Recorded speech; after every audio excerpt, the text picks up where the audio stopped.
Salam alaikum, Azul Flawen, j'espère que vous allez bien. Ben écoutez, moi ça va, je m'habitue à cette nouvelle vie, à cette liberté retrouvée, ou plutôt liberté conditionnelle.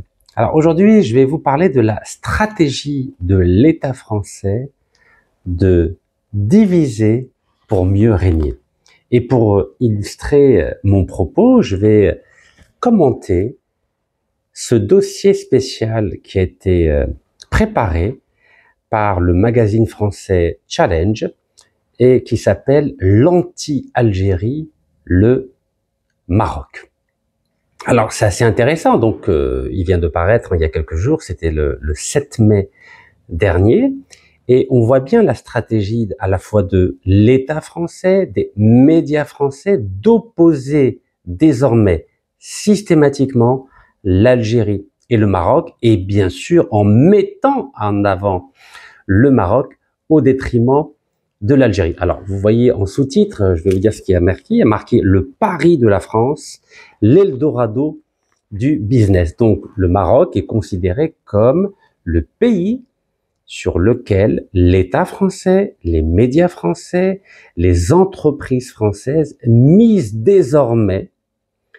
Et bien sûr, cela signifie que désormais aussi, l'État français, les médias français, les entreprises françaises ont décidé de ne plus faire de l'Algérie un partenaire d'avenir de Paris.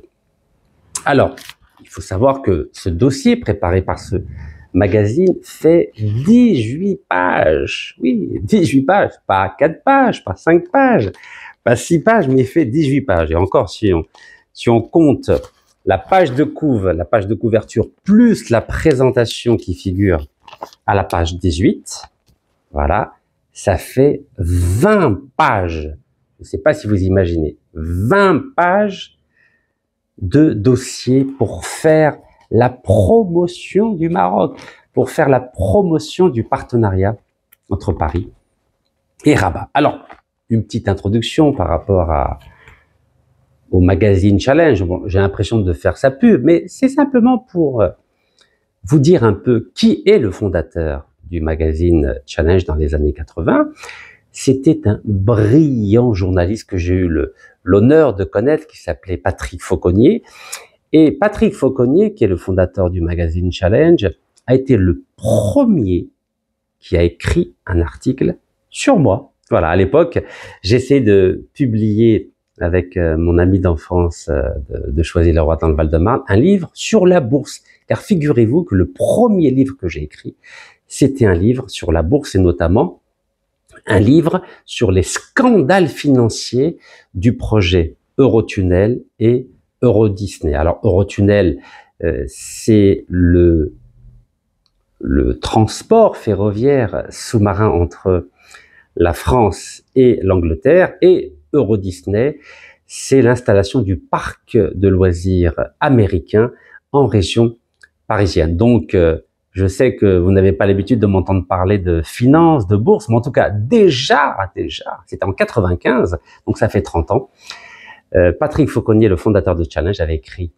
un article en 2 pages, c'était pas 20 pages, c'était déjà pas mal à l'époque, hein, j'avais à peine 23 ans, et ça s'appelait La longue marche de Rachid et de Léonard. Donc Patrick Fauconnier, c'était vraiment un homme formidable, il est mort à 81 ans, c'était en 2020, à l'époque du Covid.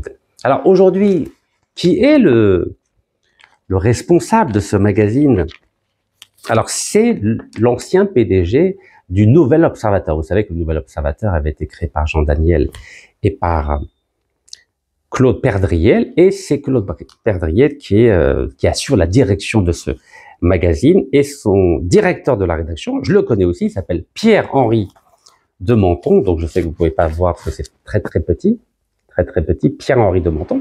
Et Pierre-Henri de Menton m'avait demandé en 2000 de rédiger un article sur comment je voyais l'évolution des actions de Eurotunnel et d'Eurodisney, car à l'époque, ces actions avaient connu une baisse vertigineuse. Et figurez-vous, et oui, je sais que c'est étonnant, car je n'en parle jamais, j'étais le des actions Eurotunnel et Eurodisney. À l'époque, j'étais en contact avec notamment le baron Albert Frère. C'était la première fortune de Belgique et régulièrement, nous avions ce qu'on appelle une correspondance épistolaire pour parler de bourse et d'entreprise. Voilà, ça c'était mon ancienne vie. Voilà, à l'époque, je m'occupais davantage de finances, de bourse que d'Algérie ou des relations entre Paris et Alger.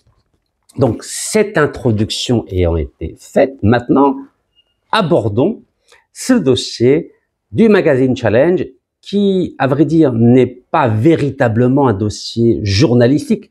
Ça s'apparenterait davantage à du publi-reportage. Alors, ça veut dire quoi, publi-reportage?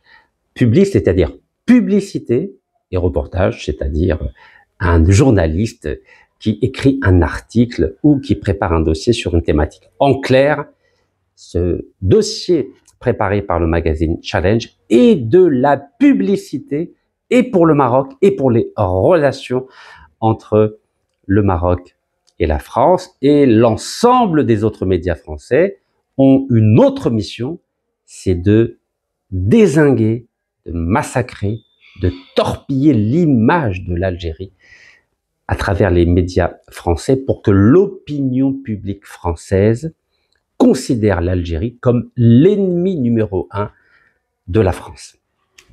Alors maintenant, on va voir les différentes parties de ce dossier pour que vous preniez conscience un peu de ce qui se passe aujourd'hui en France et la stratégie que la France essaie d'adopter à l'égard de notre pays pour essayer de la discréditer, pour salir en quelque sorte notre pays.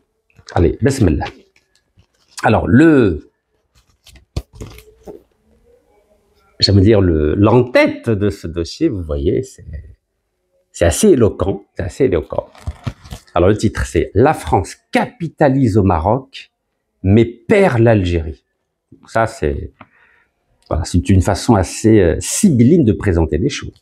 Alors là, on voit bien, lors de la visite d'État du président français Emmanuel Macron au Maroc, en compagnie donc du roi Mohamed VI. Et là, vous voyez, le président algérien Abdel Abdelmajid Tebboune avec le président français. Donc, c'était au sommet du G7 en Italie, donc en 2024. Vous voyez les deux images? Alors, d'un côté, on a le président français Emmanuel Macron qui se considère un peu comme le nouveau César, hein, vous voyez, il se comporte comme un nouveau César avec un roi du Maroc très affaibli. Et de l'autre côté, on voit une histoire d'amour, mais ça c'est côté main.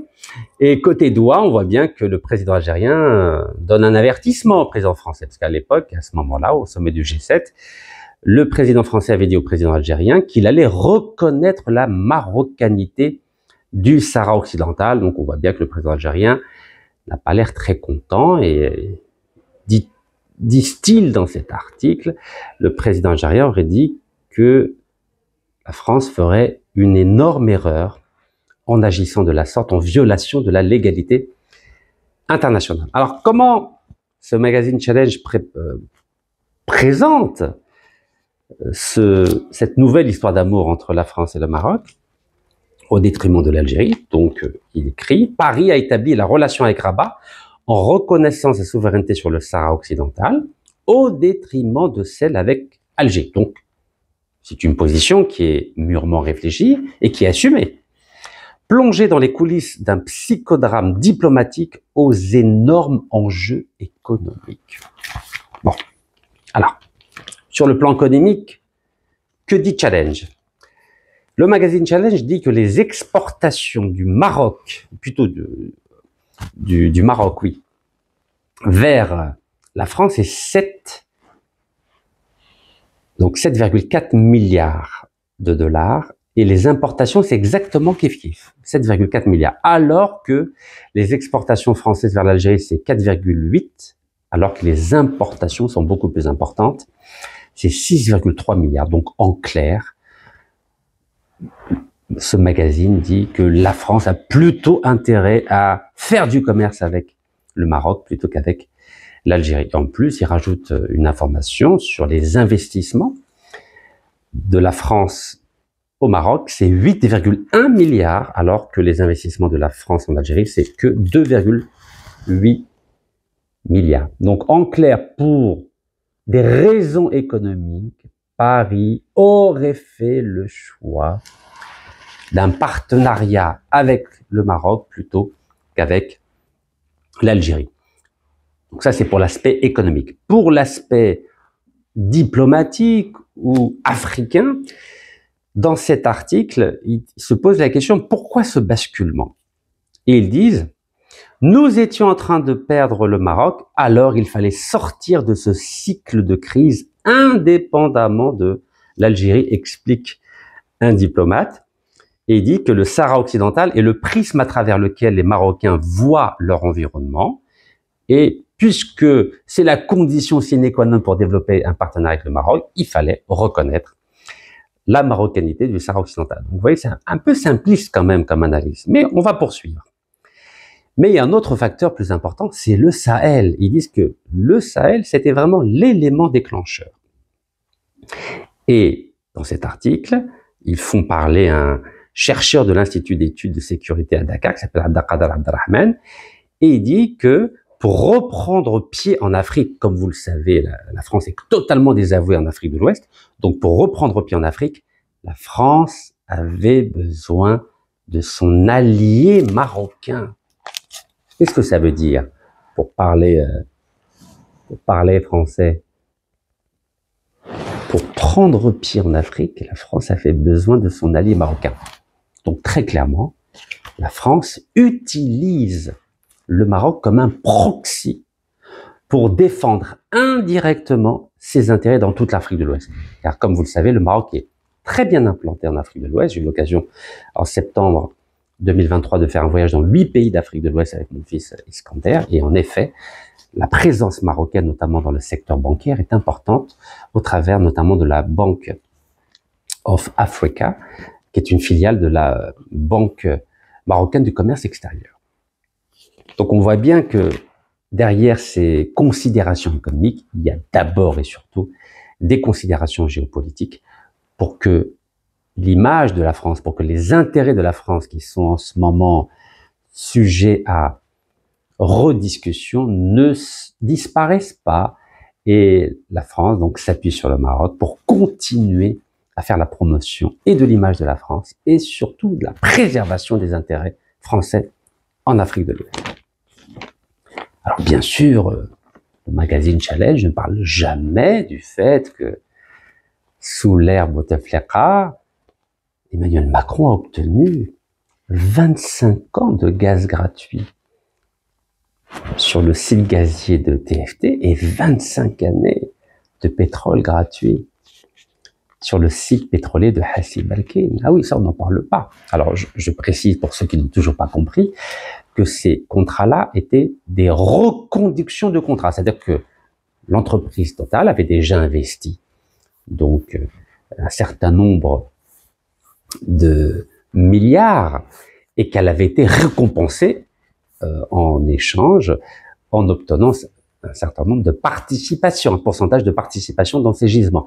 Mais c'était fini à partir du moment où Total avait investi dans ces gisements pétroliers et gaziers. En échange, pendant 20-25 ans, elle avait eu une part des bénéfices de ces gisements de gaz et de pétrole. Donc, normalement, après la fin de cette période de 20 à 25 ans, c'était l'Algérie qui devrait récupérer 100% des revenus de ces gisements de gaz et de pétrole. Mais non, la multinationale Total a fait pression sur l'Algérie, pression médiatique, pression politique, pression juridique et pression militaire. Et ça, évidemment, Challenge n'en parle pas. Et comme vous savez, notre ami Emmanuel Macron, qui n'est pas très loyal et qui n'est pas très respectueux des engagements qu'il prend avec ses interlocuteurs, sitôt obtenu le renouvellement de ces 2 contrats TFT à Hassi Balkine, il a tourné la page de l'Algérie et maintenant il va s'occuper du Maroc avec d'autres considérations économiques et géopolitiques. Ceci étant dit, poursuivons. Alors, dans cet article, ils disent que l'Algérie considère que Retailleau est la bête noire de l'Algérie. Alors, je vous lis ce qui était écrit. Le ministre des Affaires étrangères est très faible vis-à-vis d'un ministre de l'Intérieur très fort. lancé dans une lutte indiscriminée contre les binationaux, les Algériens, et le régime déplore Erwan Davout, ex-diplomate, consultant en affaires internationales. Donc Challenge fait parler, un ex-diplomate en parlant du sieur Retailleau. Voilà, du sieur Retailleau, voilà, pardon, c'est ici. Voilà. Mais notre ami Bruno Retailleau,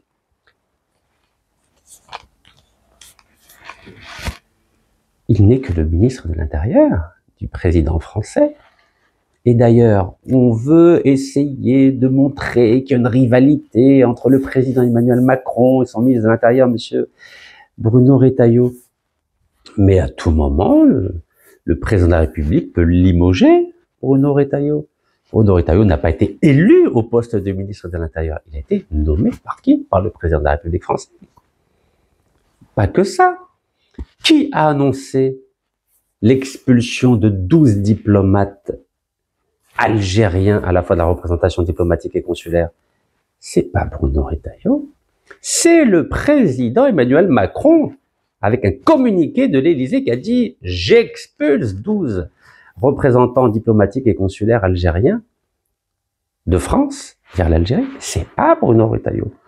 Donc je pense qu'il faut mettre fin à cette chimère, à cette pièce de théâtre qui tendrait à laisser croire que Monsieur Emmanuel Macron, oui, il aime beaucoup l'Algérie, c'est pas lui le problème, c'est que Bruno Retailleau. Soyons sérieux. Dans un pays, le chef, c'est le président de la République. Et en France, il s'appelle Emmanuel Macron.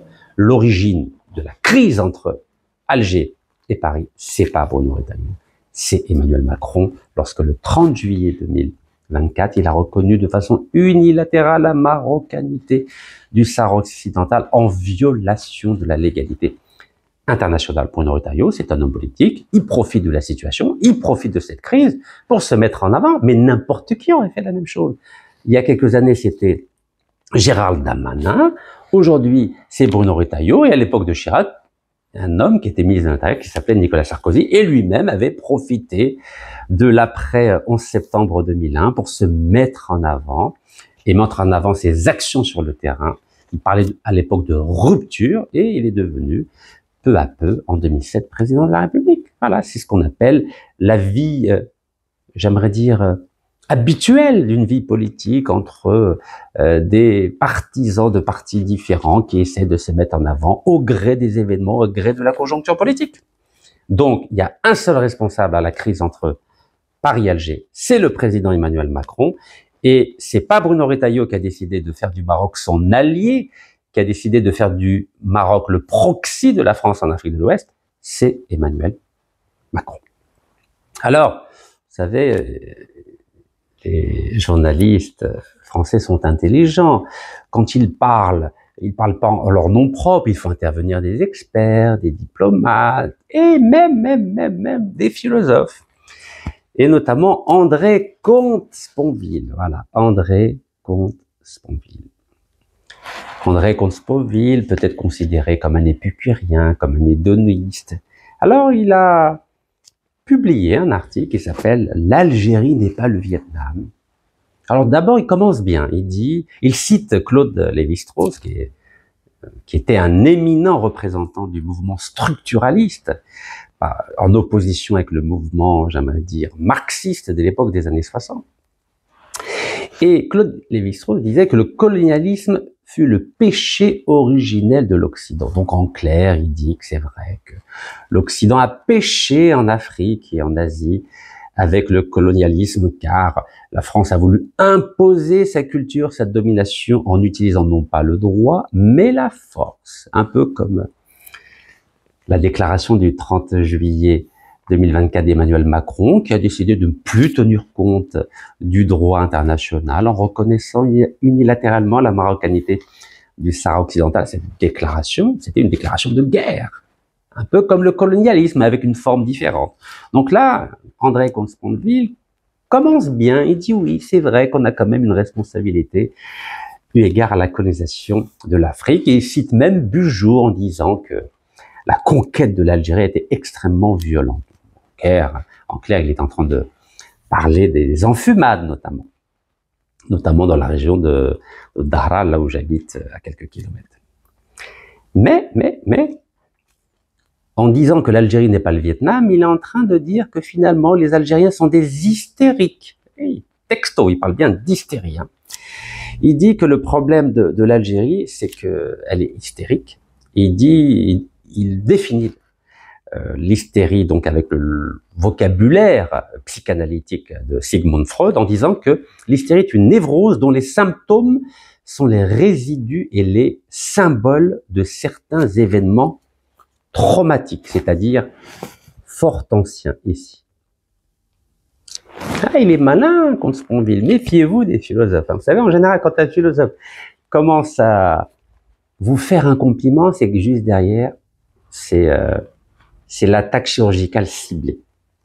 Et il dit que, contrairement aux Algériens, les Vietnamiens préfèrent bâtir leur avenir plutôt que de ressasser indéfiniment le passé.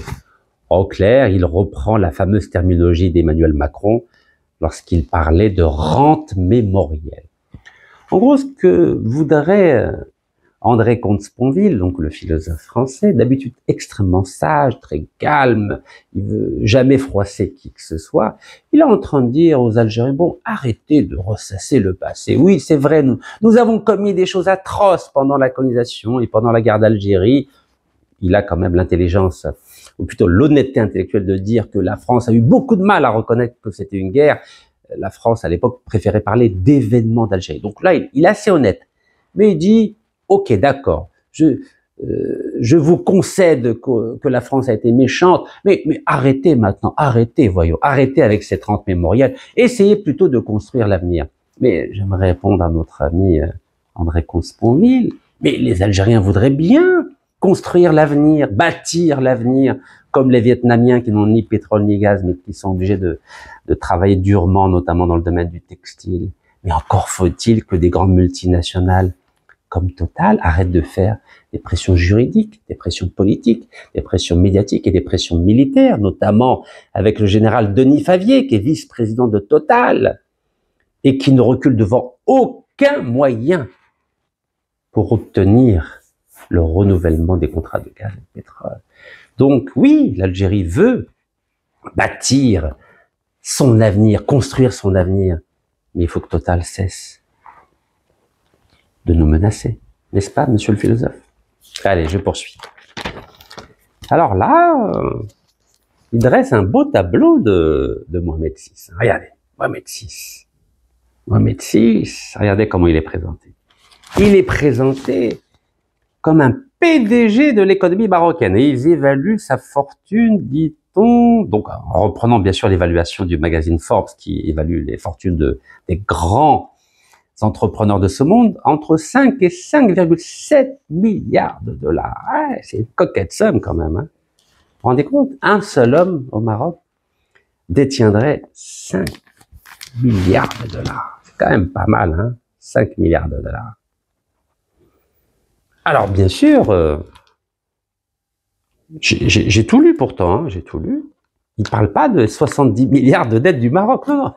Il parle de la fortune, donc du PDG de l'économie marocaine, 5,7 milliards, mais il n'y a pas le pendant de la dette marocaine qui est de 70 milliards de dollars. Non, ça, on n'en parle pas. Alors, vous savez qu'il y a quelques semaines a fuité une information sur les salaires des dignitaires marocains. Et donc, je ne sais pas si vous avez lu cette information, que le secrétaire particulier du roi, donc ça c'est publié dans la presse marocaine, attention, c'est pas dans la presse algérienne, hein, que les choses soient claires.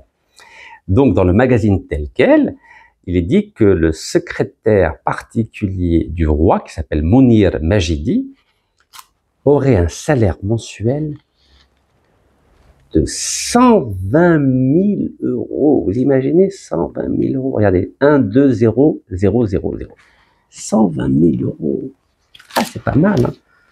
On paye bien les secrétaires particuliers au Maroc. Non, mais c'est bien. Alors, vous savez quel est le salaire moyen d'un Marocain. Vous savez, je connais bien le Maroc. J'ai vécu 3 ans à Marrakech avec ma fille, avec mon fils, pardon. Et ma femme, je faisais l'aller-retour entre le Maroc et l'Algérie pendant la campagne présidentielle algérienne. Bah, c'est autour de 200 €. Donc là, c'est 120 000 €. Bon, bah, écoutez, si ça convient au peuple marocain, nous, on n'a rien à dire, hein, nous, les Algériens. Cache mouchkel, hein. Tout va bien, tout va bien.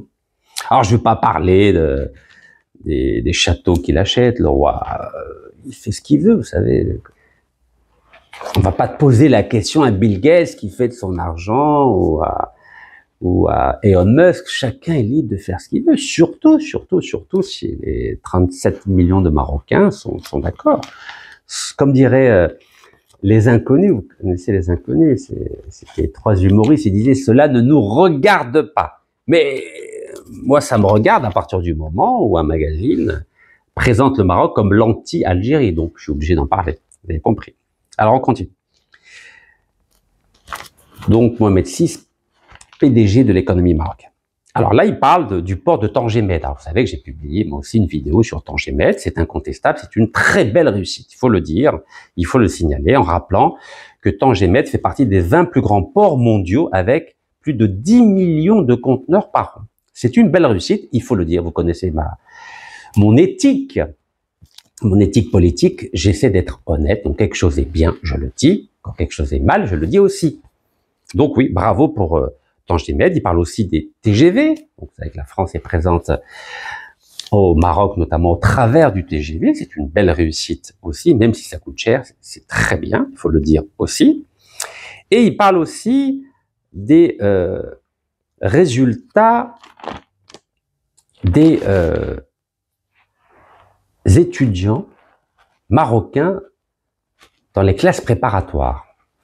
Et ils disent notamment que les étudiants marocains sont extrêmement bien placés, donc au niveau des grandes écoles, soit des écoles d'ingénieurs, notamment dans le domaine mathématique et scientifique. Et ils disent, par exemple, que 14 178 étudiants marocains sont dans les grandes écoles françaises.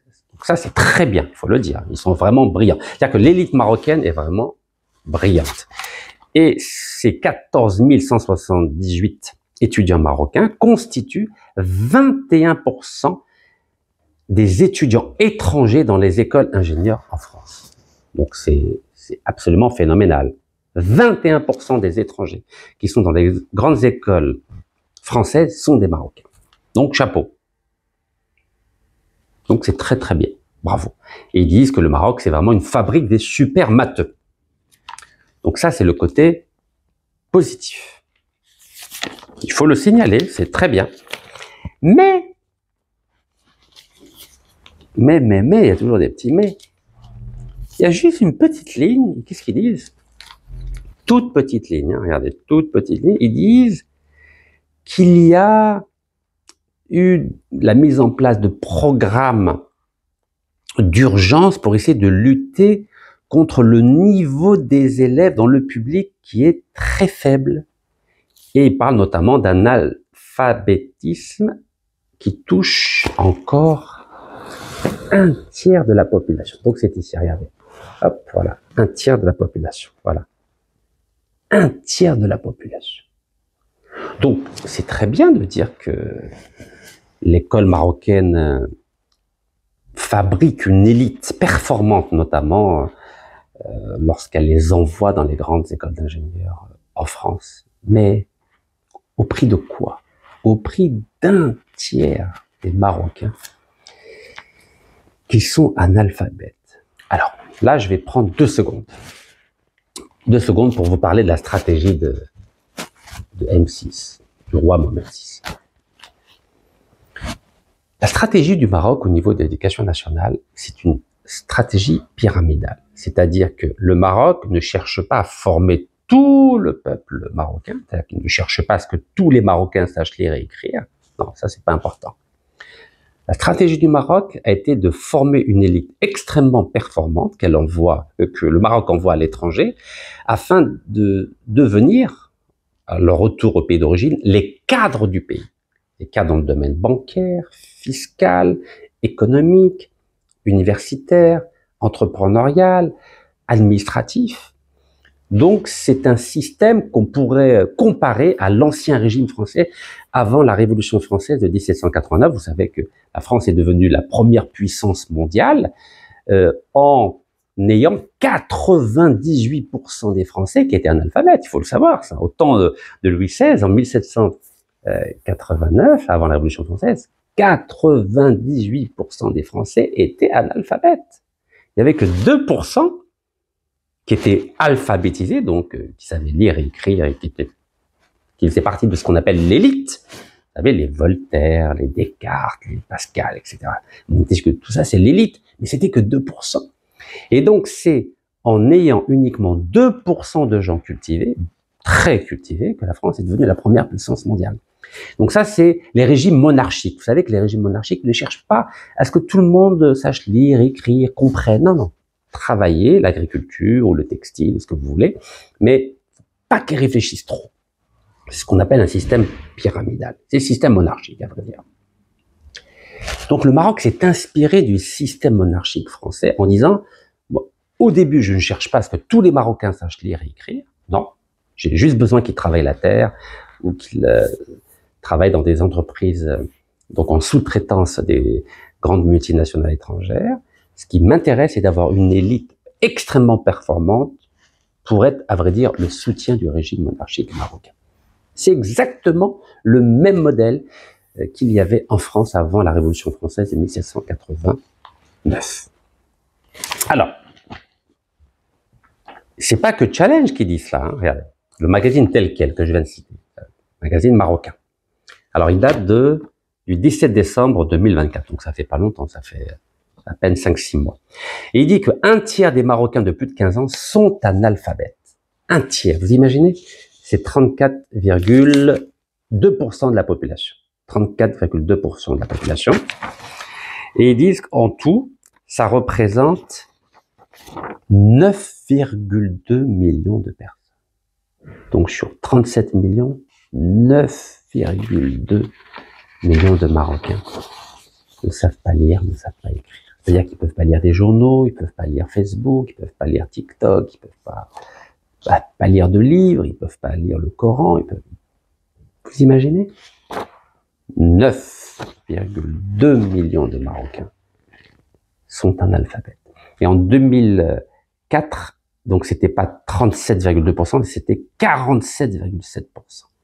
Donc il y a quand même une avancée, il faut avouer. Mais il reste quand même 9,2 millions de personnes. Regardez, c'est pas moi qui le dis, hein, c'est tel quel. 9,2 millions de Marocains qui savent ni lire ni écrire. Alors, le Maroc a essayé quand même, en 2015 notamment, avec l'Agence nationale de lutte contre l'analphabétisme.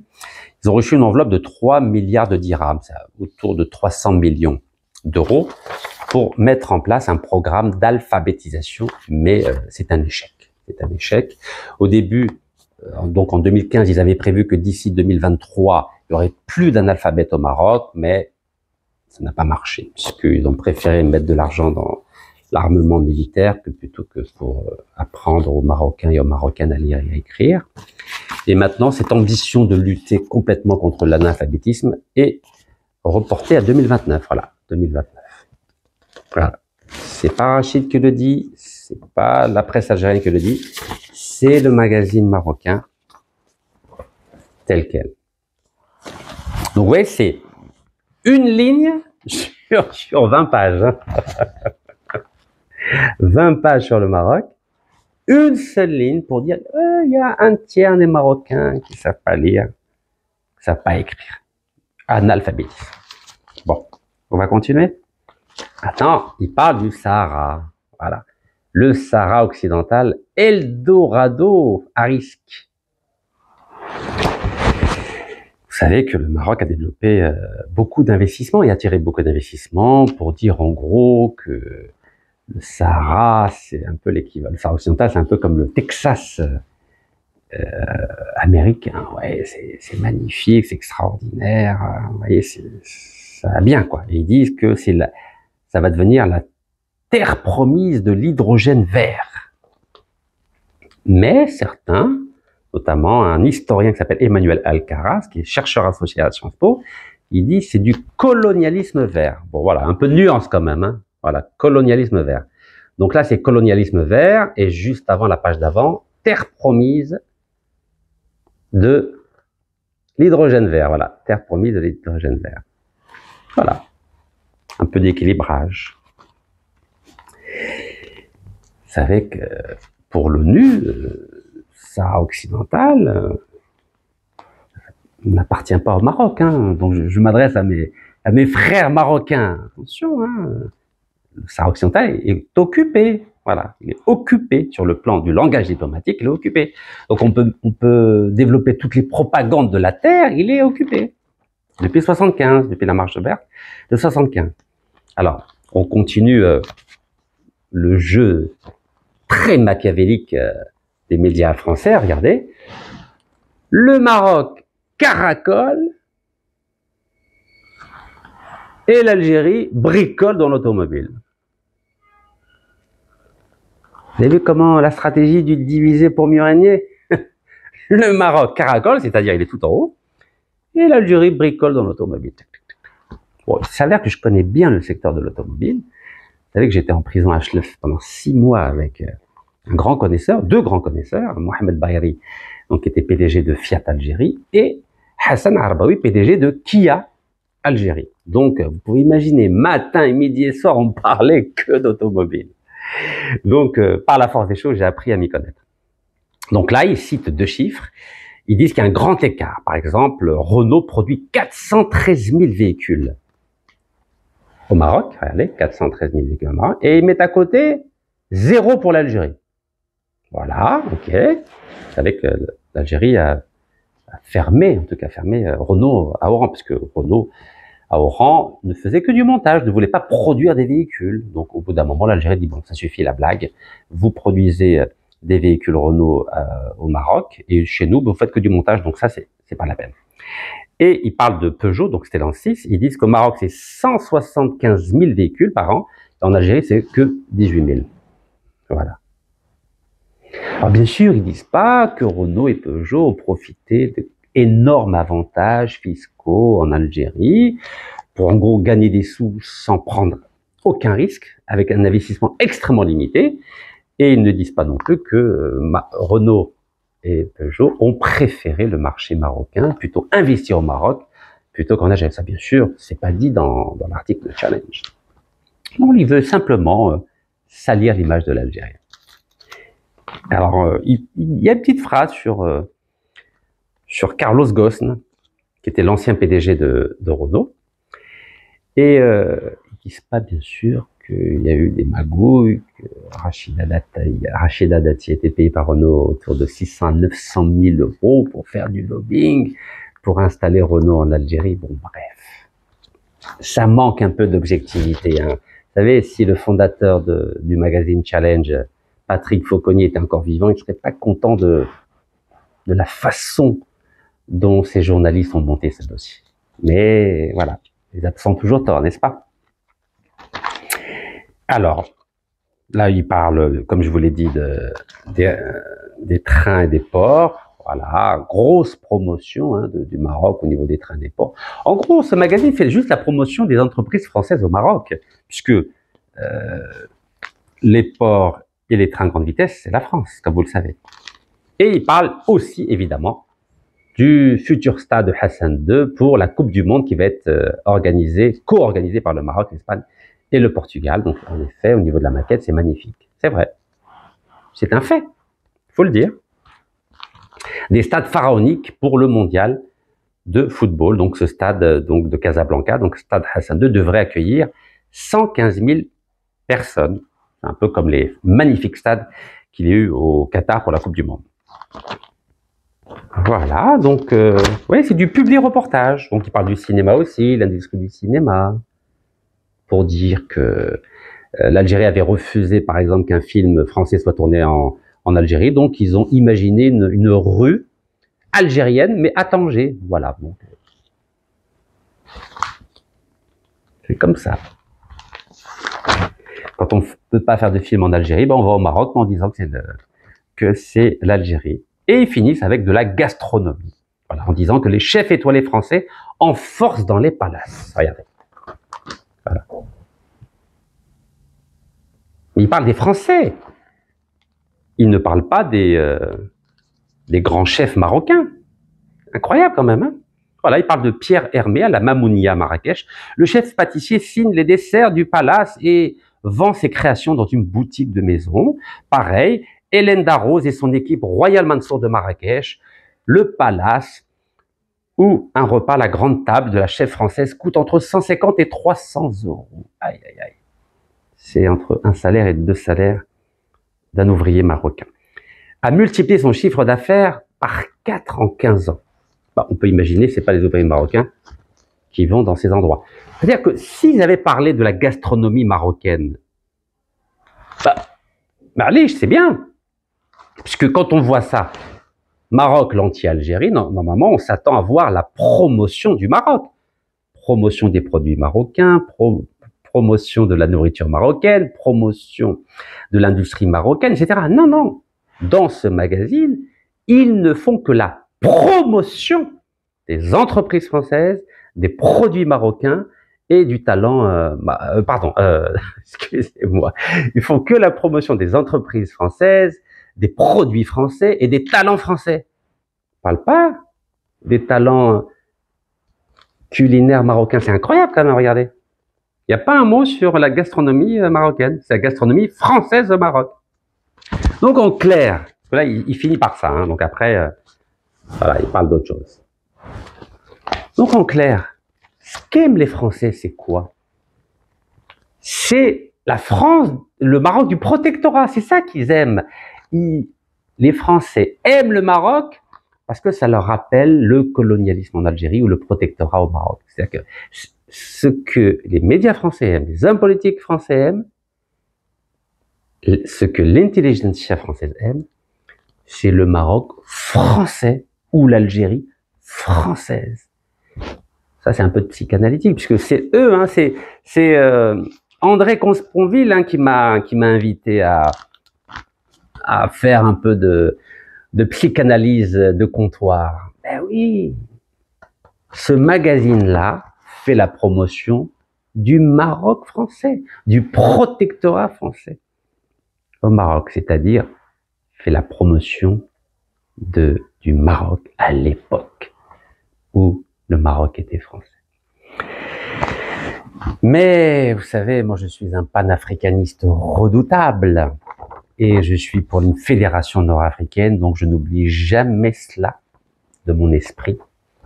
Et là je m'adresse aux Marocains, à mes frères marocains. Je sais que certains Algériens n'aiment pas quand je dis ça, mais que vous le vouliez ou non, le Maroc et l'Algérie, c'est le même peuple avec la même religion, les mêmes cultures et les mêmes langues. C'est un peuple berbère. C'est un peuple qui parle deux langues, le tamazight et l'arabe, et c'est un peuple qui va 5 fois par jour à la mosquée. En France, on ne va pas 5 fois par jour à la mosquée. On va à l'église tous les dimanches. Et nous avons un ancêtre commun, que maintenant tous les Marocains, tous les Algériens connaissent. C'est Abdelmoumen El Koumi. Abdelmoumen El Koumi, vous savez, c'était le calife de tous les Nord-Africains, calife des Mauritaniens, des Marocains, des Sahraouis, des Algériens, des Tunisiens, des Libyens, et même des Espagnols en Andalousie. Vous savez qu'il est né à Nodroma. C'est un berbère de Nodroma. Alors je sais que nos frères marocains sont fâchés, que j'ai dit qu'il était calife algérien et commandeur des croyants algériens. Oui, puisque apparemment vous aimez, ou plutôt vous ne revendiquez que la carte géographique du Maroc actuel, c'est-à-dire héritée de la France. Mais moi, je ne respecte pas les cartes héritées de la France. Je respecte les cartes de l'histoire avant la colonisation française et avant la colonisation turque. Et à cette époque, c'est bien un Algérien d'aujourd'hui, mais berbère de toujours, qui était non seulement le calife de tous les Nord-Africains, mais qui était aussi le commandeur de tous les croyants d'Afrique du Nord. Vous savez ce que ça veut dire, commandeur des croyants? C'est-à-dire que le prêche du vendredi se faisait en l'honneur et au nom du calife, commandeur des croyants Abd el-Moumen el-Koumi, qui est né à Nodroma, dans l'actuelle Algérie. Donc les Français ont beau essayer de diviser le Maroc, l'Algérie, avec la stratégie machiavélique de diviser pour mieux régner, l'histoire est là pour témoigner que nous sommes un même peuple, avec une même géographie, une même histoire.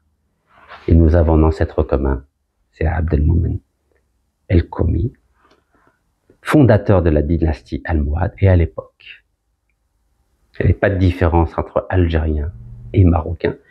Et le fondateur de la dynastie des Mouahidines, donc des Almohades, travaillait main dans la main avec un Marocain du sud du Maroc qui s'appelait Ibn Tumert. Ibn Tumert, c'était le théologien, et Abd el-Moumen el-Koumi, c'était l'homme de guerre. Et à chaque fois que les Algériens et les Marocains ont travaillé ensemble, ça a fait des étincelles.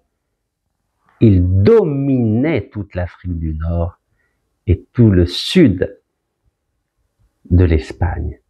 Mais à chaque fois qu'on a été divisé, ça a été la catastrophe. Barakallahu fikum. Tahiyya al-Jazair. Wallah yarham shuhada.